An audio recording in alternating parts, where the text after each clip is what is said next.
Well, David Crisafulli is the newly minted opposition leader in Queensland. A lot of our listeners are up there. He took a bit of a hammering last week from me over the New Auckland mine, but made very good sense about juvenile justice. We'll be talking to him quite a bit. He's back to join us. David Crisafulli, thank you for your time. First question, has your resources minister been given an education on geography yet? I know he said he'd stood with workers from the New Auckland mine. Has he yet stood with the farmers? I know you've got very different opinions with him, Alan. I get that. I understand that. But your message about farming is spot on. And I'm not going to walk away from the fact that we have to do more for our farming communities. That's my background as well.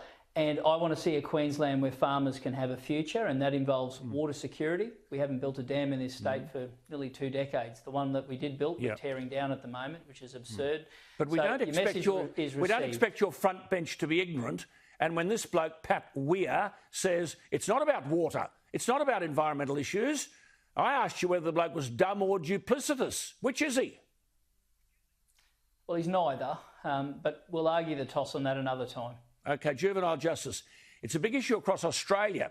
How far has the Palaszczuk government gone in embracing your recommendations? I must congratulate you because you have in fact supported what they've done. The Premier's talking about repeat offenders. Repeat juvenile offenders charged with serious offences will be denied a presumption of bail. Parents will be required to vouch for their children. Some of the parents, though, David, are crook. That's why the children are crook. Spot on. We had a win. And when I say we, I mean Queensland. Not me, Queensland.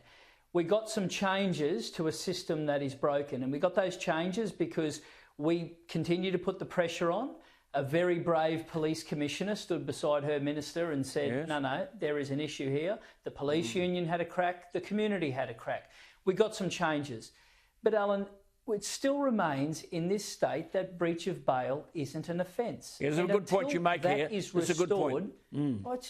It's just the principle of everything. If there are not consequences for actions, you will never get a young offender to take responsibility. And we're going to continue to pressure this. So I'm not going to be childish and do the old, well, if you don't do this, I won't back yours. They've put forward some suggestions. We'll back them because we believe it's a step in the right direction. But I'm asking the Premier not to be childish. We want breach of bail to be restored, and we think that is a fair and reasonable request. A criminal offence, excellent. Just a couple of other things for our viewers up there. 16 and 17-year-olds released on bail will be having to wear GPS tracking devices. Anti-hooning laws will be strengthened to hold registered owners of a vehicle responsible. And, of course, we had that awful piece, Kate Ledbetter, 31, and her partner, Matt Field, 37, hit by a stolen car. Interesting figure that 10% of juvenile offenders are responsible for 48% of the crime. I mean, the problem, David, surely is that anyone can be a parent. And many parents are hopeless. Many kids are criminals because their parents are criminals and they're on welfare. Yep, it's a generational issue. And when the government says 10% of people contribute half the crimes, to me that says, well, OK, well, let's focus all your resources on making sure that you clamp down on that. Absolutely. So I'm also a believer at the front end. You've got to try and get people into work, get them training, get them to actually be valued members of society. Everyone deserves a second chance. But you are dealing with a generation of kids that they know their way around the law. They drive a bus through it. And when you have a situation where you can't even do them for breaching the bail condition, is there any wonder they're just marauding through our streets? We've got to get serious about this. No. Excellent stuff. Just a quick one.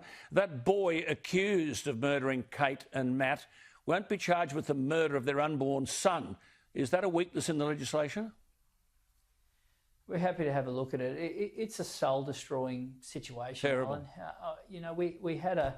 We had another young life lost in Townsville again with a stolen car involved, and I haven't sought to politicise this. Far from it. All I want is for the community to continue to stand up and say we want to see action for them, for others in the future, but also for people who want to go about their daily life. There'll be people who are watching this tonight who will wake up whose car won't be in the front lawn tomorrow. And that means they can't go to work and earn a crust. There will be people who have to tell their kids tomorrow morning, listen, we are safe, we're okay, even though some grub has gone rifling through their drawers. That destroys families, and it's got to stop. And you've got to stop the people who are on their 10th and 15th and 20th chance. You've got to have a system that clamps down on them, otherwise there's no consequences for their behaviour. Outstanding. Congratulations, you have said, let me quote what this opposition leader, newly minted, David Crisafulli, has said, "We will not stand in the way of the government implementing their plan to address youth crime." When do you think these changes will come into being? We've got a commitment that will be debated this week in Parliament, which starts in 7 days' time. I'm going to continue to advocate for breach of bail to be part of that mix, and I'm going to put their feet to the fire on that, because I don't want a situation where another family has to bury a loved one from someone who is out on bail. I don't want another situation where police are unable to deal with the problem before the second car gets stolen, because that's what this is about. You're basically saying that until they steal another car, that breaching their bail condition isn't good enough. And I don't want to put another family through that heartache. Good on you. Good to talk to you. Very impressive. Keep at it. Talk next week. There he is, the new leader of the opposition. Pretty impressive, isn't he? David Crisafulli.